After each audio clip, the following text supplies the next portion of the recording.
সুপ্রিয় দর্শক, আসসালামু আলাইকুম। আপনাদের সাথে আছি আমি আতাউল্লাহ খান হৃদয়। দর্শক, সবাইকে জানাচ্ছি ঈদের শুভেচ্ছা, ঈদ মোবারক। দর্শক, ঈদের ছুটিতে গ্রামে চলে আসলাম। তো ছোট ছোট ভাই বোনদের আবদার কোথাও ঘুরতে নিয়ে যাওয়া। তো কোথায় যাব না যাব হঠাৎ করে মনে পড়লো নারায়ণগঞ্জ আনান্ডা রিভিউ পার্ক অ্যান্ড রিসোর্টের কথা। তো সেখানে যাওয়ার উদ্দেশ্যে রওনা করলাম। দেখতেই পাচ্ছেন আমরা অটোতে আছি, সবাই একসাথে রওনা করলাম। তো চলে আসলাম সেই পার্কের সামনে। দেখতেই পাচ্ছেন ঈদের সময় অনেকটাই ভিড়, অনেক অটোগুলো রাখার পার্কিং এখানে। তো আমরা গাড়ির থেকে নামলাম। তো এখন হচ্ছে আমরা টিকিট কাটবো, টিকিট কাটার জন্য চেষ্টা করব। দেখতেই পাচ্ছেন পার্কের সামনে কিছু সুন্দর একটি পার্কের নাম দেওয়া। তো আমরা পার্কের সামনে চলে আসলাম। এখন টিকিট কাটার জন্য আমার ছোট ভাই শুভ কাটতেছে। তো আমি একটু দেখতেছি ঘুরে ঘুরে। দেখতেই পাচ্ছেন আমাদের টিকিট কাটা শেষ হইলো। তো আমরা এখন ভিতরে ঢোকার চেষ্টা করব। অনেকটাই মানুষের ভিড়, ঈদের ছুটিতে সবাই এই পার্কে ঘুরতে আসে।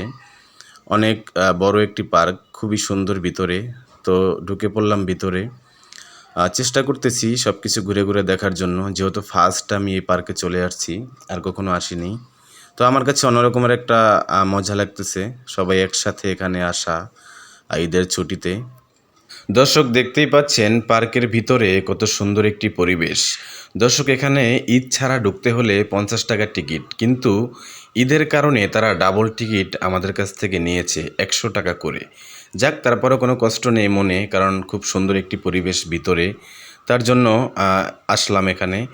দেখেন কত সুন্দর সুন্দর ফুল গাছ, আসলে দেখার মতোই ফুল গাছগুলো। আমার অনেক ভালো লেগেছে। আপনারাও চাইলে এখানে আসতে পারেন, নারায়ণগঞ্জ। তো খুবই সুন্দর একটি পরিবেশ। দেখতে পাচ্ছেন ঝর্ণা স্পট, এখানে কত সুন্দর ঝর্ণা পানি দিয়ে রাখছে। তো এখানে অনেক আশেপাশে মানুষ এখানে ছবি তুলতেছে, দেখতেছে। তো আমরাও এখানে ছবি তুলতেছি, ভিডিও করতেছি, কারণ যেহেতু আসলাম এখানে, এত সুন্দর একটি পরিবেশ, ছবি টবি না তুললে কি হবে। তো আমরা এখন চলে যাব নদীর পাড়ে। নদীর পাড়ে এখানে ফুচকার দোকান আছে, এক সিরিয়ালে অনেক ফুচকার দোকান। তো আমরা ঘুরতে আসলাম, ফুচকা না খেলে কি হবে। তো এত সুন্দর স্বাদের ফুচকা আমরা একটু পরে খেতে যাব। আপনারা আমাদের সাথেই থাকুন, কোথাও যাবেন না। আসলে এখানে আসলে বাড়িতে যেতে ইচ্ছা করে না, কারণ এত সুন্দরই একটা গ্রামীণ পরিবেশ, খুবই ভালোই লাগে। দেখেন কত সুন্দর সুন্দর গাছ এবং কত রঙের রঙের মানুষ এখানে ঘুরতে আসে। কারণ ঈদের ছুটিতে মানুষ কোথায় যাবে, তো এখানে পার্কে আসলে সবারই ভালো লাগে। এখানে দেখতেই পাচ্ছেন কত ধরনের জিনিস আছে ওঠার জন্য। এখানে 10,000 টাকা নিয়ে আসলে আসলে 15 মিনিটই শেষ হয়ে যাবে, এমন এমন কিছু এখানে আছে।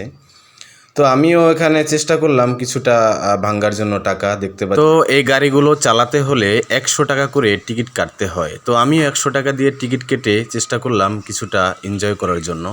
তো দেখতেই পাচ্ছেন এই গাড়িগুলো আমি একটু চালাচ্ছিলাম, তো খুব ভালোই লাগলো। চালানো শেষ, চলে আসলাম নদীর পাড়ে। দেখতে পাচ্ছেন নদীর মাঝখানে ছেলেপেলেরা অনেক মজা করতেছে। ট্রলার দিয়ে সাউন্ড বক্স ছেড়ে, অনেক গান ছেড়ে নাচানাচি করতেছে, সবারই ভালো লাগে। তো আমাদের অনেক ভালো লাগতেছে, নদীর পাড়ে হাওয়া বাতাস খাইতেছি আর দেখতেছি। তো এখন হচ্ছে আমরা খাওয়ার পালা, চটপটি খাবো, ফুচকা খাবো, কারণ ঘুরতে এসেছি, কিছু না খেলে কি হয়। দেখতেই পাচ্ছেন অনেকটাই ভিড় চটপটি ফুচকার দোকানে, কারণ ঈদের সময় মানুষ এখানে অনেক ভিড় করে চটপটি ফুচকা খাওয়ার জন্য। তো আমরাও নিলাম 50 টাকা করে প্লেট, খুবই সুন্দর একটি ডিজাইনের প্লেটে করে তারা দিয়েছে। তো আমার মেয়েও ফুচকা পছন্দ করে, তো জাল ছাড়া ফুচকা ওকে খাওয়ানোর চেষ্টা করতেছি, আর আমরাও একটু পরে খাবো। তো আপনারাও যারা আশেপাশে আছেন সবাই চেষ্টা করবেন এই পার্কে আসার জন্য। তো খাওয়া দাওয়া শেষ, বাসার উদ্দেশ্যে রওনা করব। তারপরে দেখতেছি হরিংয়ের বাগান, দেখতেই পাচ্ছেন কত সুন্দর সুন্দর হরিং। দর্শক, এখানে ভিডিওটা শেষ করছি। আল্লাহ হাফেজ, দেখা হবে আগামী কোনো ভিডিওতে। আসসালামু আলাইকুম।